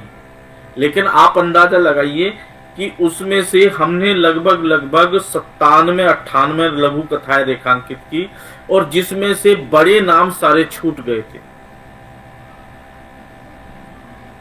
मेरा कहने का मतलब सिर्फ इतना है कि अच्छा और बुरा दोनों हमारे समय में होता है। हमारे समय में मैंने बताया ना कि सत्ता की दलाली करने वाले पत्रकार भी हैं। सनंद भाई मेरी बात सुन रहे हैं आप? जी जी सर। सत्ता की दलाली करने वाले पत्रकार भी हैं और सत्ता की आंखों में आंख डालने वाले, सवाल करने वाले पत्रकार भी हैं। वही हाल साहित्यकारों का भी है कि हमारे समय में ऐसे साहित्यकार भी हैं जो पुरस्कार पाने के लिए अपनी तमाम पूर्व लिखी गई प्रगतिशील कविताओं, कहानियों को धत्ता बताकर जो है चाटुकारिता में लगे हुए कि किसी तरीके पुरस्कार मिल जाए। लेकिन हमारे ही समय में ऐसे बहुत सारे साहित्यकार हैं जिन्होंने बड़े से बड़े पुरस्कार को अपने ठेंगे पर रख दिया। मेरा कहने का मतलब यह है कि, और आप देखिए सबसे बड़ा जीवंत उदाहरण तो हमारे सामने, हमारे ही आंखों के सामने 2 बड़े आंदोलन हुए हैं। एक किसान आंदोलन हुआ है, तो किसान आंदोलन में एक वो वर्ग था, साहित्यिक वर्ग था, जिन्होंने जो है किसानों के साथ कंधा से कंधा मिलाकर अपनी कविताएं, कहानी, उपन्यास, लेख सब कुछ लिखा। दूसरा साहित्यिक वर्ग वो था जो सत्ता के साथ खड़ा हुआ। तो चुनौतियां तो हैं हमारे सामने कि किसको प्रकाशित किया जाए, किसको प्रकाशित नहीं किया जाए। लेकिन अगर कोई लेखक अपने समय की चुनौतियों से टकरा रहा है तो कोई छापे ना छापे, उनको एक ऐसा प्रकाशक, संपादक मिल ही जाता है कि जो समय में जो है रेखांकित कर सके। मतलब उसमें निराश होने की जरूरत नहीं है, होता है। अच्छा बुरा हमारे समय में हर जगह होता है। मैं यही कहना चाहूंगा, अगर मैं अपनी बात स्पष्ट कर पाया हूं। नहीं, आपने बहुत अच्छा बताया सर, और आपने कपिल जी की कविताओं पर भी बड़ा विस्तृत प्रकाश डाला। आपने विशेष रूप से जो सत्ता की प्राथमिकताएं हैं और समाज की, जनता की जो आकांक्षाएं हैं, उनके बीच का जो अंतर है, कपिल जी की कविता में वो अंतर जिस रूप में उभरा है वो आपने बहुत सुंदर दिखाया है। तानाशाह को जिस रूप में कवि ने स्पष्ट किया है वो आपने बहुत अच्छा बताया सर। और आपका ये कहना कि ऐसे कवियों को छांटने की जरूरत है, आगे ले जाने की जरूरत है, उत्साहित करने की जरूरत है, यकीनी रूप से बड़े हृदय का प्रतीक है, बड़े हृदय की बात है। तो सर आपको बहुत आभार कि आपने इतने सर अशोक सर जी बोल के बताओ जी, उस शैलेंद्र दृष्टिबाधिताओं को दिखता नहीं, बोल के बताओ। नहीं कोई नहीं, हाँ सर वो कुछ भेज रहे होंगे आप। मैं दृष्टिबाधित हूँ, देख नहीं पाता हूँ, परंतु कविताओं में कुछ सत्य जैसा भी देख पाता हूँ, बात कह देता हूँ अपनी। कपिल जी की कविताओं को पढ़ करके जो आप लोगों ने बात कही है, बहुत भीतर तक परखने की कोशिश करी है, भीतरी परतों को खंगालने की कोशिश करी है। जो आपने बात करी, भाटिया सर ने जो प्रेम की बात करी, या आपने बात करी कि कवि ने कहा कि झूठ है हिटलर की कोई प्रेमिका थी, ये बातें छांट लेना, आलोचक को ये देख लेना, आलोचक इस चीज को देख रहा है तो बड़ी सुंदर बात है। हालांकि रचना तो मल्टी डायमेंशंस में देखने की चीज है और आलोचना उसके एक कोने पर प्रकाश डालती है, परंतु फिर भी जो आपने देखा है वो बहुत अच्छा है। मैं अपने जुड़े दूसरे साथियों से भी आग्रह करता हूं कि यदि वे उचित समझे तो कपिल जी अशोक भाटिया सर कुछ बोलना चाह रहे हैं, एक बार सुन लीजिए। अशोक भाटिया सर कुछ बोलना चाह रहे हैं। जी भाटिया सर बोलिएगा सर। मैं दो छोटी छोटी बातें, बस 2 मिनट बात करूंगा, फिर हम सबको सुनना चाहेंगे। अपना न्यू वर्ल्ड पब्लिकेशन से मुकेश जी ने अपनी बात रखी। मुझे याद है समकाल का लघुकथा विशेषांक मैंने संपादित किया था और आपने बड़े मनोयोग से उसे छापा, बड़े अच्छे तरीके से छापा। 1983 में मैंने पंजाब हरियाणा की कविता का एक विशेषांक निकाला था, इलाहाबाद की पत्रिका थी, मुझे अब नाम याद नहीं पत्रिका का। तो उसका विमोचन जब चंडीगढ़ में हुआ तो संसार चंद्र जी होते थे, कभी विभागाध्यक्ष रहे पंजाब यूनिवर्सिटी में हिंदी विभाग के। तो उन्होंने एक पंक्ति कही थी, नए नए कवि थे उसमें काफ़ी सारे, कि नए कवियों को छापने के लिए गज भर का कलेजा चाहिए। बिल्कुल। बात सिर्फ ये नहीं, मैं आपकी प्रशंसा में बात नहीं कह रहा, बात यह है कि ये जरूरत है नई पीढ़ी को खड़ा करने की, जिनमें ताजगी है, नए दृष्टिकोण है, ऊर्जा है, और आंख डालकर जो आपने बात कही, जो करने वाले हैं उनको उभारे जाने की जरूरत है। एक बात तो मैं ये कहना चाहता हूँ भाटिया सर, ये गज भर 56 इंच से कम होता है क्या? आज साहित्य में जो भाटिया सर ये गज भर जो है 56 इंच से ज्यादा है, कम है? मैं कहीं ज्यादा है। अच्छा, कहीं ज्यादा है और बड़े खुले मन के हैं। ठीक है सर, बहुत ठीक है। इन्होंने तो वैसे परस्पेक्टिव गिनाई, अनजान से अनजान लेखक वहां स्थान पाए हुए हैं, ये बहुत बड़ी बात है। उसमें से उभर कर चीजें आएंगी, और जिस तरह का प्रतिबद्ध साहित्य एक प्रकाशक जिस तरह से मुकेश निकाल रहे हैं, ऐसे प्रकाशकों की जरूरत है। मेरी चिंता एक और ये है, और वो मैं जरूर सवाल उठाना चाहता हूँ कि इधर जो कविता में, कहानी में, लघु कथा में बहुत, मैं तो शिद्दत से महसूस कर रहा हूँ, जो विलासपूर्ण और शिल्प के ऊपर रूपवादी वो सारी तरह की बनी बनाई जो संवेदनाएं हैं, रेडीमेड जो यथार्थ है, उसको लेकर पता नहीं वो जानबूझ के कर रहे हैं या सिर्फ पुरस्कार पाने के लिए कि हम हैं, वो एक धुंध उन्होंने फैलाई है समाज में, पाठकों के बीच में, लेखकों के बीच में, जहां भी जाती है वो धुंध को पैदा कर रहे हैं। इस धुंध को छांटने के लिए क्या किया जा सकता है? सिर्फ एक मेरा सुझाव यह है कि जैसे मैं बैठा हूँ, मुझे कपिल की एक कविता पुस्तक अच्छी लगी, अब ये फिर जो छापते हैं मुकेश जी, बहुत मोटी किताब नहीं छापते, इसलिए उसकी कीमत कम होती है। क्या हम लेखक लोग, चर्चा की बात तो अलग है कि भी कहीं भी चर्चाएं हो, ये ऑनलाइन हो या ऑफलाइन हो, जाएं और घर से बाहर निकलें और इस पर चर्चा करें और पढ़ें। क्या हम एक एक, दो दो, चार चार, पांच पांच प्रतियां इसकी खरीद कर लोगों में नहीं दे सकते हैं? जब सरोकार ऐसे हों कि जिनमें यथार्थ पर बल है, वो रूपवादी रचनाएं नहीं हैं और वो साधारण पाठक तक प्रेषित हो सकती हैं, तो इस पर मुझे ऐसा लगता है कि हमें कुछ वो प्रतियां, और प्रकाशक से हम बात कर लेंगे ना, भैया हमें 50 प्रतियां कुल दे दो, इतने हम आपको देंगे, ना आपने कुछ कमाना है ना हमने कुछ कमाना है, उतने में हम आगे वो किताबें देंगे। तो मैं सीधी सीधी खुली बात कर रहा हूँ। प्रकाशक अपनी वो क्योंकि प्रकाशक भी तो जो मुकेश जी बैठे खुद प्रतिबद्ध व्यक्ति हैं, हमें उतने में ही दें जो आपकी लागत है और हम उसको आगे देंगे।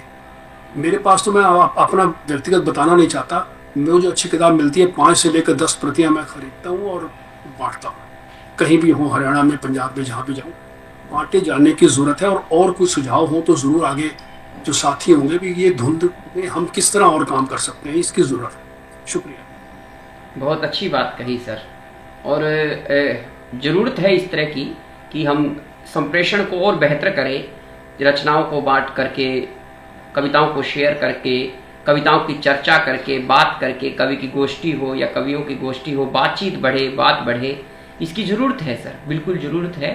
हमारे साथियों से आग्रह है कि कोई मित्र अगर उचित समझे कि टिप्पणी करनी है तो कपिल जी की कविताओं पर अपनी बात कहें।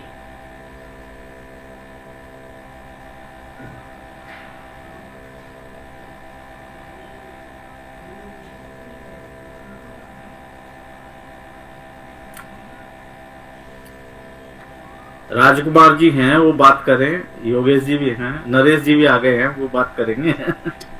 योगेश जी, आपकी दृष्टि उस तरह की रही है, आलोचनात्मक पक्ष रहा है, तो आप और हम सब साथ मिलकर के नमकीन छीन छीन करके खाने वाले सहपाठी भी रहे हैं, तो अपने बीच का ये कवि है, आपसे अपेक्षा है कि आप अपनी बात कहें। मैं ये कह रहा था सर कि जो दो बातें हुई हैं भाटिया सर ने और चंद्रा जी ने जो कही हैं, उनकी बहुत सारी बातों से मैं इत्तेफाक रखता हूं।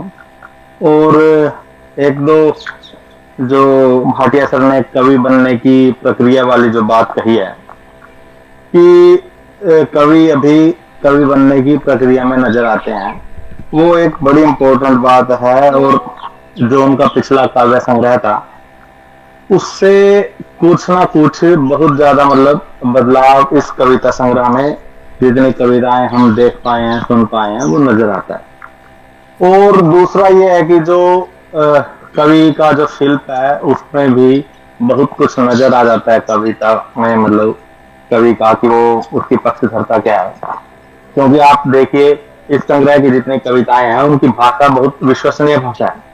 और ये भाषा बनती कैसे है, जो अपने वर्तमान में जो घटित हो रहा है और उसी से वो रचनाकार अपनी भाषा बना रहा है, और इसी के संदर्भ में हम देखें तो लिंक जुड़ता है पूरा का पूरा जो रचनाकार की अनुभूति है उसकी प्रामाणिकता का। और जितने भी रचनाकार हैं अभी हाल फिलहाल अगर दूर दूर बैठकर कविताएं लिखेंगे समाज से, तो यकीन मानिए वो कुछ भी कर लेगा, लेकिन एक विश्वसनीय जो शिल्प है उसका निर्माण उससे नहीं हो पाएगा। और इसके अलावा जैसे खास करके चंद्रा जी ने जो एक इम्पोर्टेंट बात मेरे को सबसे इम्पोर्टेंट ये लगी कि वो चैलेंज करते हैं सारी चीजों को जो मूल्य हैं पुराने, और इन्हीं मामलों में फिर वो उत्तर आधुनिक हो जाते हैं, यानी कि आधुनिकता के बाद। क्योंकि उनकी कविताओं में हम देखते हैं अस्मिताओं की जितनी पहचान है, अलग अलग अस्मिताएं, राजनीतिक हो, स्त्री हो उसमें, और जो पुरानी आस्थाएं हैं हमारी समाज के संदर्भ में हो, धर्म के संदर्भ में हो, उनको चैलेंज करने का मादा कपिल के पास है। फिर वो ये नहीं देखते कि ईश्वर की बात है, समाज की, जाति की, धर्म की बात है। तो हम इसी तरीके से देख सकते हैं, मोटी मोटी बात है, और जो बहुत महत्वपूर्ण बातें थी वो हो चुकी हैं। तो कपिल की कविताएं चैलेंज करती हैं, और इसी लिहाज से जो उनकी कविता है उस पर सवाल उठाना, उनकी प्रासंगिकता पर सवाल उठाना बहुत मुश्किल हो जाता है पाठक के लिए। वो कन्वे करती हैं जो सबसे महत्वपूर्ण है, और पाठक को चैलेंज करती हैं कि संवाद करे उसके साथ, जो तक चंद्रा जी भी इसमें मतलब बोल रहे थे, हम उन्हीं बातों को दोहरा रहे हैं दूसरे दूसरे शब्दों में। खैर, कपिल को बधाई और प्रकाशक को भी बधाई कि उन्होंने चिन्हित किया एक कवि को। शुक्रिया सर। बहुत अच्छी बात करी योगेश भाई, और एक बात बहुत अच्छी करी कि दोहराए ना हम बातों को, बहुत सुंदर। और कपिल भाई को बधाई आपकी तरफ से, हमारी सब की तरफ से। और प्रकाशक महोदय, आपने 1000 कवि निकाले हैं, कवियों की सीरीज निकाली है, बहुत अच्छी बात है सर। तो अब मैं कार्यक्रम को अगले पायदान की तरफ, कोई और साथी है जो अपनी बात कहना चाहेंगे? नरेश जी बोलेंगे। नरेश जी। जी नरेश जी। सर, मैं एक कविता पाठ इसके अंदर जोड़ना चाहता हूँ, इस प्रोग्राम के अंदर। कविता का टाइटल है कविता के नकली कदरदान। कविता के कदरदानों, तुम सब रंगे हुए सियार, कैमरे के सामने लिपे पुते चेहरे लेकर आते हो, कविता के कला समीक्षक, और कविता को भी रंग देते हो नकली रंगों से। कवि अपने लहू को ठंडा करके चला जाता है अपने घर, धूल उड़ती है चाहूं और कवि को लगता है कि सांस ले रहे हैं हजारों गिद्ध जो कविता को चीरते हैं। जब तस्कर बन जाएं समीक्षक, तो कवि को रहना पड़ता है उनसे दूर, खेतों में बनी किसी अनजान ढाणी में। तो ये कविता मैंने इसमें पाठ किया है। और जो सबसे जो अच्छी बात जो आजकल आप देख रहे हो सर कि राजा चालीसा लिख रहे हैं लेखक और दिन में 3-4 बार पाठ भी करते हैं। तो उस समय में कपिल भारद्वाज को राजा को जो मैंने उस पुस्तक मेले में भी आपसे हमने बात करी थी कि राजा को जो राजा नंगा है और उसको राजा नंगा कहने की जो ताकत है वो बहुत ही शानदार है। और कपिल के लिए मैं कह रहा हूँ कि कवि बनने की प्रोसेस में चलता रहे, जिस दिन कवि बन के बैठ जाएगा फिर हम क्या लेंगे कवि से। सही बात, सही बात। चलो चलो, बहुत बहुत बधाई सर। बहुत अच्छी बात करी है नरेश भाई, और अच्छा रहा कि ये समीक्षा के तस्कर शब्द आ गया नहीं तो सब कुछ उतर गया था कार्यक्रम का खैर बहुत सुंदर था, बहुत सुंदर था। और नरेश भाई ने ये जो बात कही है कि कवि हम सबके बीच से बात को उठाए, कवि हम सबके बीच की बात को करे, रचना अपने समय की, कमलेश्वर के शब्दों में कहूं तो रचना अपने समय की होकर के आगे की हो तो कोई रचना है। अब मैं जिनको आवाज दे रहा हूं उन पर ही आज बात हो रही थी। जो लेखक अपने घर परिवार से किसान है, किराने की दुकान जिनके पिताजी की है, और जो खुद भी एटीएम तक पर भी जो जॉब करके अपना जैसे जैसे गुजर बसर करके कलम को थाम करके आगे बढ़ा है। मैं रघुवीर सहाय जी की 2 पंक्तियों से उन्हें बुला रहा हूं। उन्होंने कहा था कि मैं अपनी ही मूर्ति बनाता हूं और डहाता हूं, आप कहते हैं कि कविता की है। तो कपिल जो बहुत हद तक स्वानुभूत लिखते हैं उनको मैं आवाज दे रहा हूं। आपसे रिक्वेस्ट है कवि महोदय कि आप अपनी जितनी चाहें 1-2-3 कविताओं का पाठ करें और इस कार्यक्रम को ऊंचाई तक पहुंचाएं। कपिल जी। थैंक यू शैलेंद्र भाई, और MM चंद्रा जी और अशोक भाटिया जी और परमानंद शास्त्री जी, योगेश जी, नरेश जी, राजकुमार जांगड़ा जी और बाकी साथी विनोद जी और दूसरे साथी जो जुड़े इस कार्यक्रम में, उन सभी को धन्यवाद ज्ञापित करता हूं। अपने आसपास के लोग हैं और आसपास के ही नहीं बल्कि जो रचना प्रक्रिया रही है और जो ये काव्य संग्रह आया है इसमें प्रत्यक्ष रूप से जुड़े हुए साथी मेरे सामने हैं। और यह बड़ा संयोग रहा कि कविता संग्रह की भूमिका लिखने वाले अशोक भाटिया जी और कविता संग्रह को छापने वाले चंद्रा जी दोनों ही मतलब इस काव्य संग्रह पर बात कर रहे हैं। यह भी बड़ा सुखद रहा है, क्योंकि कविताएं जब कलेक्ट हुई और मैंने सोचा कि इनको छपवाया जाए तो सबसे पहले मैंने अशोक भाटिया जी के पास भेजा उसका PDF बना करके, और ताकि उस पर कुछ अगर उनको कुछ लगता है तो वो मेरे से बात कर सकें और इसके अलावा वो इसकी एक भूमिका लिख दें। मेरा अपना एक स्वार्थ इसमें ये था। और उसके बाद जिसके पास ये कविताएं पहुंची वो चंद्रा जी थे और चंद्रा जी से लगातार बातचीत होती रही। और मैं बड़ा सौभाग्यशाली हूं इस मामले में, क्योंकि प्रकाशकों से साबिका पढ़ता रहा पिछले 4-5 सालों के दौरान ही, और मैंने देखे हैं संपादकों के जो नखरे होते हैं। और जो संपादक, मैंने ऐसे ऐसे संपादक देखे हैं जो किसी मैसेज का रिप्लाई भी नहीं करते, जो किसी ईमेल का रिप्लाई ही नहीं करते, जो बात ही नहीं करते। मतलब जो छोटे शहरों से गांवों से लिखने वाले लोग हैं, जो स्थापित नहीं हैं, जो छपना चाहते हैं, जो प्रकाशित करवाना चाहते हैं, उनसे बात ही नहीं करना चाहते वो लोग। और किन किन का नाम लिया जाए, उनमें बड़े प्रकाशक जो हैं वो सभी हैं। उनके पास आप 5-5, 6-6 महीने के लिए उनके पास पड़े रहे, आपकी पांडुलिपि पड़ी रहेगी और वो कचरे के डिब्बे में फेंक देंगे उसको, वो देखते भी नहीं है। और एक बड़ा योगेश जानते हैं कि किस प्रकार से एक स्ट्रक्चर बना दिया गया है दिल्ली का, बड़े शहर का, और दिल्ली जैसे बड़े शहर का कोई हो या जो सोशल मीडिया पर काफ़ी एक्टिव हो और जिसके बहुत सारे फॉलोअर हों, उसको ही लोग मतलब आगे बढ़ाने की कोशिश करते हैं। लेकिन फिर भी मेरा एक सौभाग्य ये रहा कि छिटपुट जो वेब पत्रिकाएं हैं उनमें कविताएं छपती रही, और फिर चंद्रा जी जैसे बहुत ही सुयोग्य संपादक मुझको मिले जिन्होंने एक एक चीज पर बात की। और सबसे बड़ी बात मैं शैलेंद्र आपको बताना चाहूंगा, मैंने इनको कहा कि सर मेरे पास पैसे नहीं है, मैं एक बेरोजगार आदमी हूं और अभी फिलहाल मेरे पास इतने पैसे नहीं होंगे कि मैं मतलब ये कर सकूं। तो इन्होंने एक ही बात कही कि अगर आपकी कविताएं संपादक मंडल के द्वारा स्वीकार कर ली जाती हैं तो हम आपसे 1 रुपया भी नहीं लेंगे, और इन्होंने लिया भी नहीं। बहुत सुंदर। इन्होंने कहा कि हम 1 भी रुपया नहीं लेंगे, आपको 5 लेखकीय प्रतियां भी देंगे और हम बहुत अच्छे पेपर पर आपकी कविताओं को छापेंगे। और बहुत सुंदर इन्होंने किताब छापी, और इसके लिए मैं चंद्रा जी का बहुत मतलब आभारी हूं। और संपादक और कवि के बीच में, एक लेखक और संपादक के बीच में, पुस्तक प्रकाशन के बीच में अगर ऐसी सद्भावना होती है, अगर उनके बीच में इतना मिलाप होता है, तो निश्चित रूप से यह एक बहुत अच्छी बात होगी हिंदी जगत के लिए भी, और हिंदी जो आने वाले लोग हैं, जो बिल्कुल नए लोग जो लिख रहे हैं और छपना चाहते हैं, उनके लिए भी यह एक उम्मीद की किरण नजर आएगी इस बात में। और अशोक भाटिया जी ने जो बातें की हैं कविता संग्रह पर, निश्चित रूप से वो बातें मेरे लिए बहुत प्रेरणादायी हैं।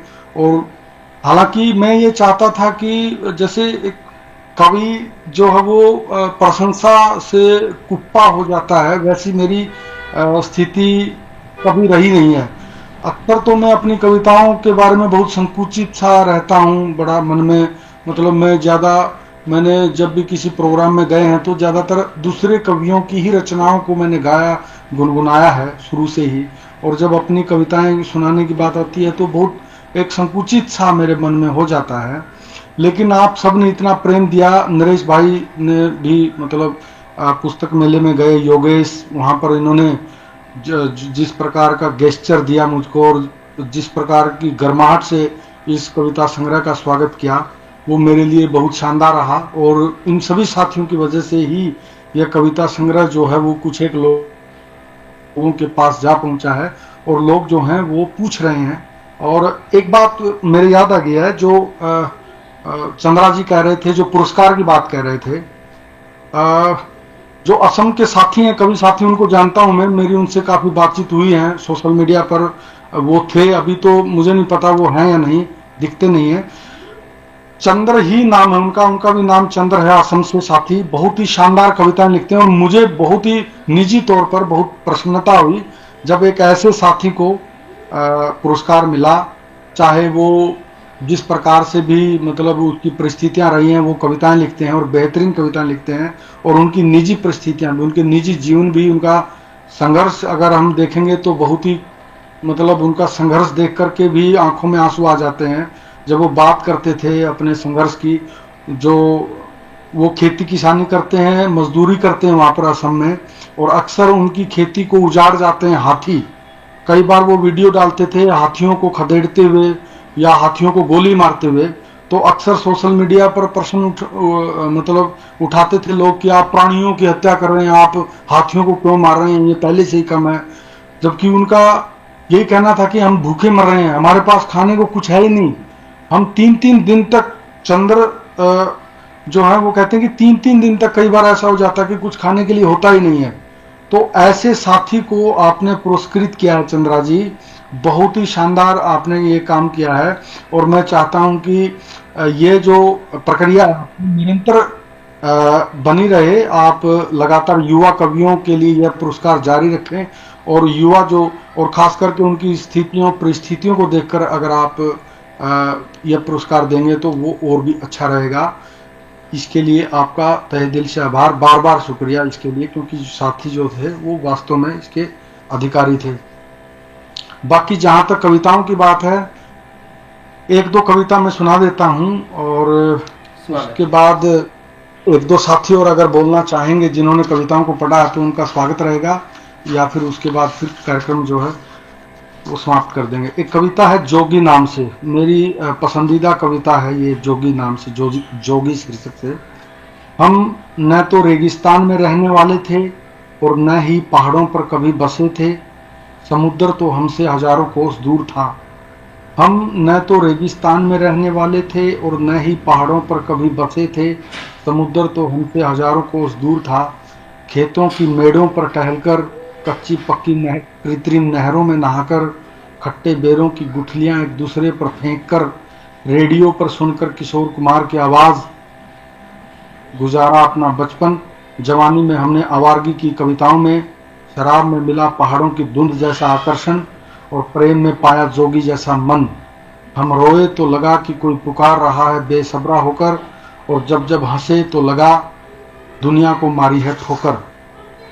ये कविता थी जोगी शीर्षक से। बहुत अच्छी कविता। कराहों के बीच चीयर्स एक कविता है। कराहों के बीच चीयर्स। इजराइल ने बम मारा बच्चों पर, स्त्रियों पर, बूढ़ों पर, युवकों पर, अस्पताल में टांके लगाते डॉक्टरों पर। खून से रंग गई दीवारें, लाशों में बदल गए जीने वाले। जो रह गए मरने से उन्होंने कब्रों के माप लेने किए शुरू। उसी वक्त जिस वक्त जिंदगियां गिर रही थी धड़ाम धड़ाम, क्रिकेट के खेल में व्यस्त थे करोड़ों लोग। चौकों और छक्कों पर नाच रही थी डांसर्स और मदमस्त थी, जबकि पस्त थी इंसानियत पूंजी वाले राक्षसों की गिरफ्त में आकर। नेतन्याहू और उसके साथी पी रहे हैं मदिरा, टकरा रहे हैं गिलास। चीयर्स की प्रतिध्वनि हो रही है उत्पन्न कराहों और विलापों के बीच। एक आखिरी कविता और मैं आपके सामने सुना देता हूँ।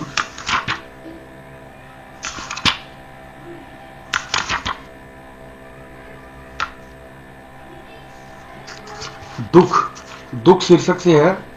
दुख हमारे जीवन में अचानक नहीं आया था, वो आया था धीरे धीरे, जैसे कोहरा आता है आंगन में सरकते हुए। पहले दूर खेतों में दिखेगा, फिर सड़कों पर, छतों पर, और फिर आंगन में पसर जाएगा। दुख का एक पार्सल रोज आता है मेरे पते पर सुबह सवेरे, जिसको शाम होने पर ही खोल पाता हूँ मैं। दुख व्यक्तिगत कम, राजनीतिक और सामाजिक ज्यादा है। तो साथियों, आप सब इस कार्यक्रम में जुड़े, आप सभी का बहुत बहुत आभार। और आपने कविताएं सुनी, बहुत शुक्रिया। स्पेशल अशोक भाटिया जी और चंद्रा जी का बहुत बहुत शुक्रिया। शैलेंद्र प्लीज। जी, बहुत बेहतरीन कविताएं आपने पढ़ी कपिल भाई। और यदि कोई भाई है कुछ कहने की स्थिति में, कहना चाहता है तो स्वागत है, नहीं तो करते हैं, कंक्लूड करते हैं कार्यक्रम को। शैलेंद्र जी, मैं थोड़ी सी माफी चाहूंगा। हमारे बीच परमानंद शास्त्री सर जुड़े हुए हैं और मैं जरूर चाहूंगा कि उनकी एक 2-3 मिनट की टिप्पणी अवश्य जोड़ी जाए इस प्रोग्राम में।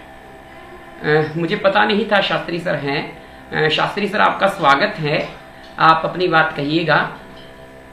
शास्त्री सर।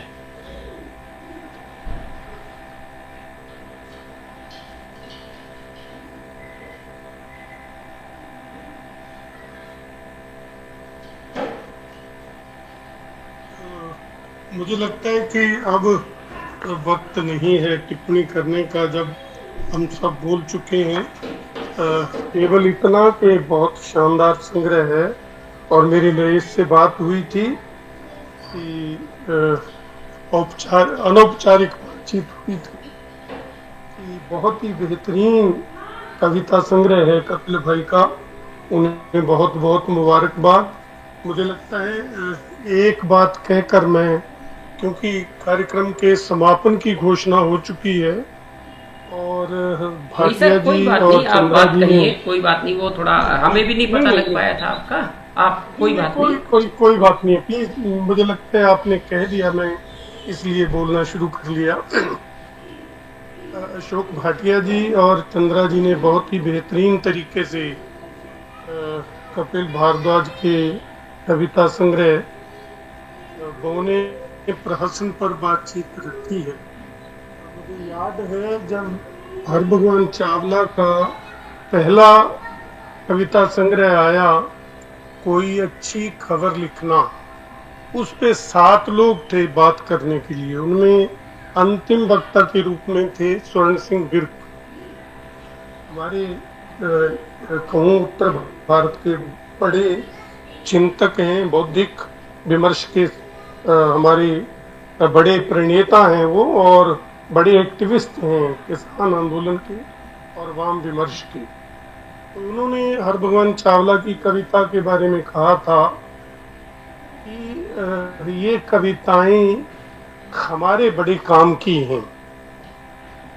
हमारे से मतलब जो संस्कृति कर्मी हैं, जो आंदोलनों में लगे हुए लोग हैं, जो जन संघर्षों में लगे हुए लोग हैं।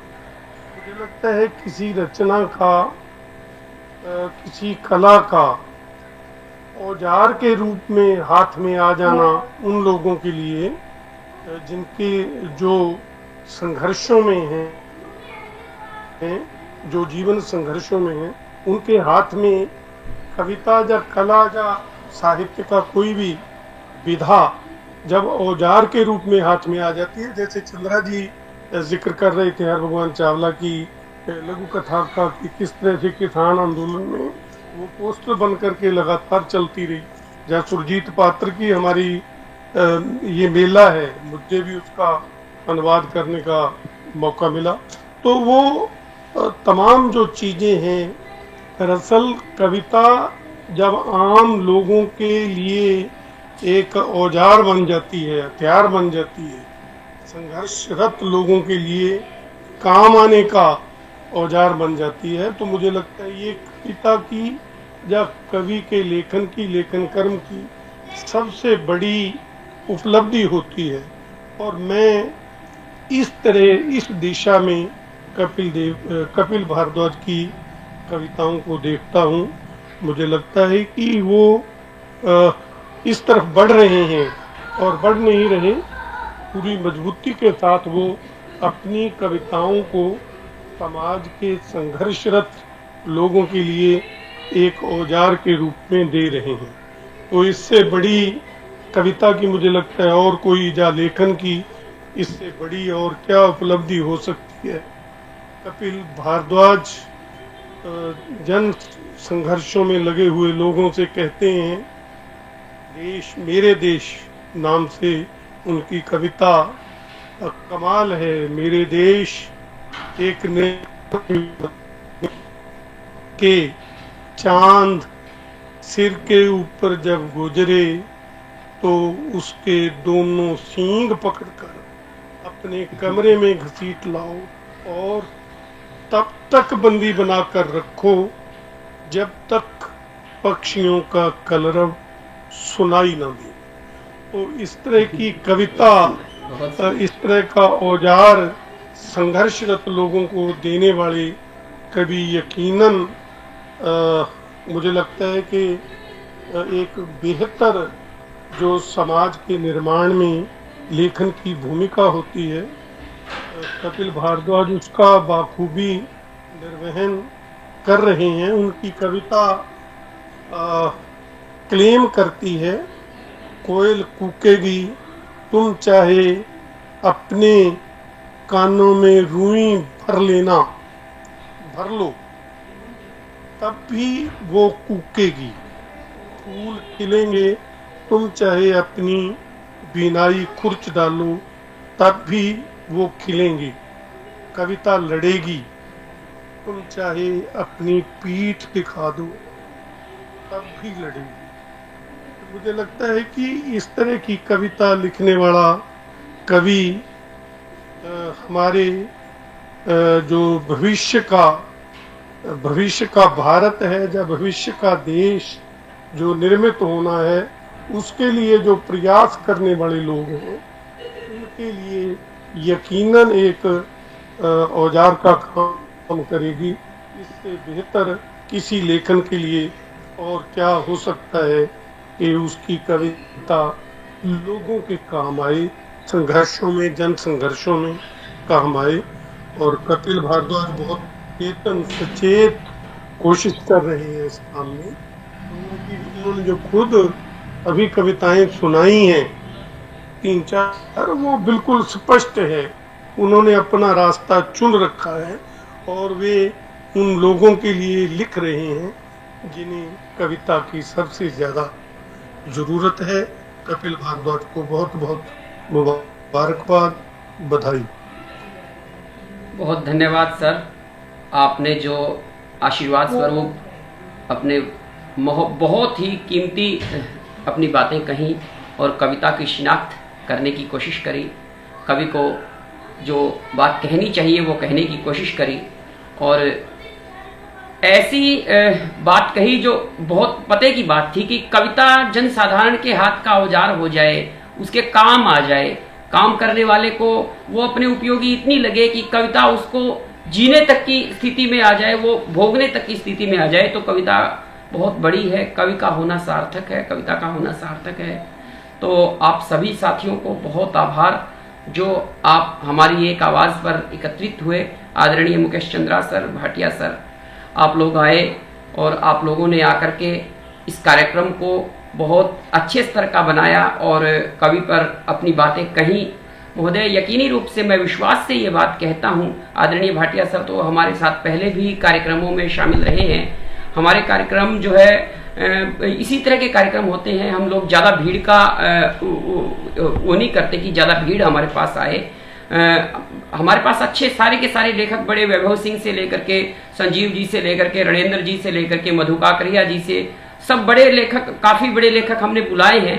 परंतु आपने जो आज बातें कही हैं, 1000 रचनाएं प्रकाशित, रचनाकारों को प्रकाशित करने की बात हो, या कपिल भाई की वो बात हो कि मेरे पास पैसे नहीं है सर, और आपका ये कहना कि भाई आपके पैसे की हमें जरूरत नहीं है, रचना पसंद आनी चाहिए, कविताएं पसंद आनी चाहिए। तो ये ग्राउंड फ्लोर पर जो काम करने का आपका तरीका है सर, बहुत सुंदर है, बहुत अच्छा है, और हम सब गदगद हो गए सर कि केवल कागजी बातें नहीं हैं, आपके व्यवहार में सच्चाई है, समाज को सही ढंग से देखने की दृष्टि है आप लोगों के पास, आपकी टीम के पास। आपकी टीम को बहुत बधाई हो सर, जो आप ऐसी परख कर रहे हैं कि अच्छी रचनाएं समाज के सामने जाएं। और आदरणीय भाटिया सर, आपने जो बांट की बात करी है कि रचनाओं को, अच्छी रचनाओं को बांट देना चाहिए, लोगों के बीच शेयर कर देना चाहिए, तो ये भी बहुत बड़ी बात है। तो आप सबको बहुत बहुत धन्यवाद, बहुत बहुत आभार, नमस्कार।